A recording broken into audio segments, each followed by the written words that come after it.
welcome back to our channel. So today we are at Providence Bay.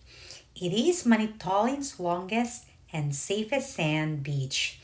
It is an amazing 2-kilometer long sand beach on the crystal clear waters of the Lake Huron coast that's open to public and never crowded. Ayan. Boardwalk ito, boardwalk.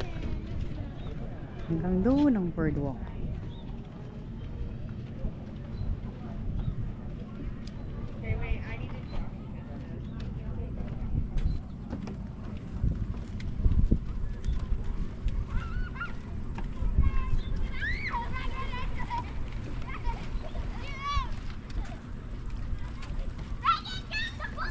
Hindi masyadong ang alon dito sa Providence Bay. Maraming mga bata, oh. I need to kailangan natin mag-swim, honey. Bakit?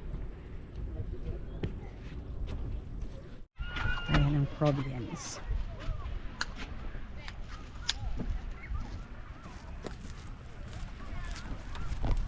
Ito yung boardwalk. Papunta doon sa dulo ng kaduluduluhan.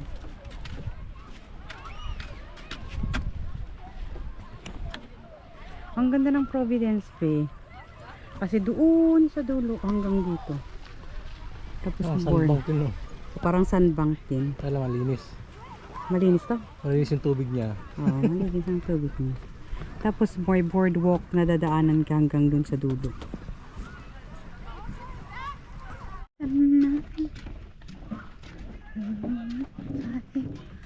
Yeah. Okay guys, we're going to swim at Providence Bay. Look, beautiful. Doon tayo mag-swimming. Ganda ang dinadaanan natin. It's swimming day for me today. Kailangan init-init, sobrang init. Sobrang init. Which is good for swimming. 12 o'clock. 12 o'clock na ba? Oo. Gutom na ako. Kailangan nating mag-finish.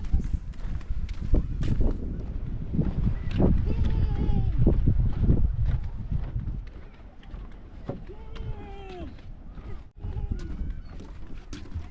Saka may hilo na. Yan. Ano?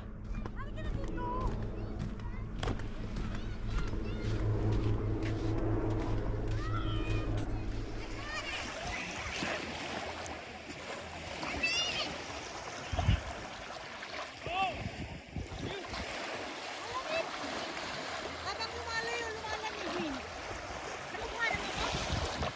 Habang lumalayo, lumalamig yung tubig. Mas maganda dito. Init pa.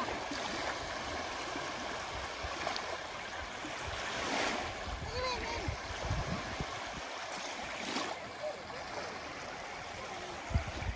Picture rin. Kuha naman ako ng picture rin. Picture.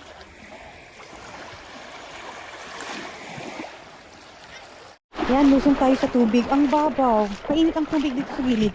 Pero pag pumupunta ka sa gitna, lumalamig ang tubig. Pero maraming isda, oh. Pero kung nakikita nyo, yan oh, may maraming liit na isda. Ang ganda.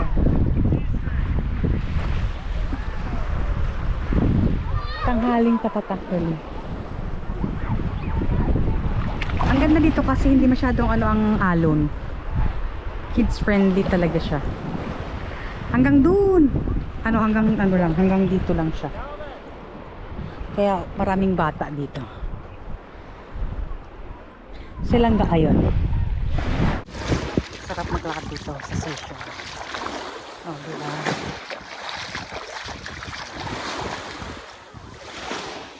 Mapapaw siya. Tapos very clear ang water dito. Malinis ang tubig. Kaya masarap. Mas mainit ang tubig. Masarap ang naglalakad. Ngayon naman ay maglalakad tayo with barefoot. Kasi pag tinatapakan mo kasi yung sand na mainit,